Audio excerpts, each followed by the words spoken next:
This was me at the peak of my dirty bulk, almost 220 pounds and close to 20% body fat. 60 days later, and I'm down to 200 pounds with just 11% body fat while adding lean muscle mass. This means I lost nearly 20 pounds of body fat in 60 days without doing much cardio, without the use of PEDs, and even enjoying a few cheat meals per week. That's me, addicted to literally the worst food imaginable. Sugar-coated, double-glazed trans fat, aka the Krispy Kreme donut. I've been eating them almost every day post-workout now for a month, as well as many of my other favorite dirty bulking foods. No wonder my physique was starting to resemble Homer Simpson, and I got fat at the speed of sound. So I decided to go on the shred of all shreds. I call it the Superhuman 60, and you would be very surprised what your body can do when you follow my 5-step system for 60 days. The 5 C's of being a shredded cunt. When you are trying to get more shredded than Swiss bank account statements during a divorce, there's basically 2 levers that you can pull. You can move more, or you can eat less. I have a cup of cream of rice, I have 3 eggs, I have lemon salt water, so it's like 350 calories. It is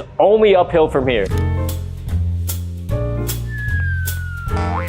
All right, consistently training to get shredded. I believe in training with intent versus checking a box. Now, let's say you're on a 60-day shred. I totally believe that you could go to the gym 50 out of 60 days and not make much progress if you don't train with maximum intent and really push yourself. 55 grams of the highest quality protein on the planet, grass-fed sirloin steak, organic eggs with some truffle hot sauce. Absolutely insane. And very important, I make sure that my wife cooks this meal naked so I can boost my testosterone.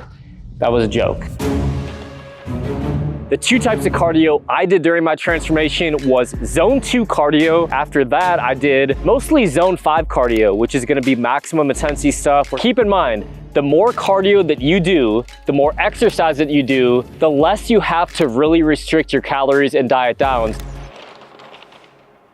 There are unwritten rules in this world. You don't cheat on your partner, but you absolutely do cheat on your shred diet and maybe a little bit on your taxes. So this is a pretty typical cheat meal on my shred. I try not to get them to exceed 1,000 calories. So this is day number 60.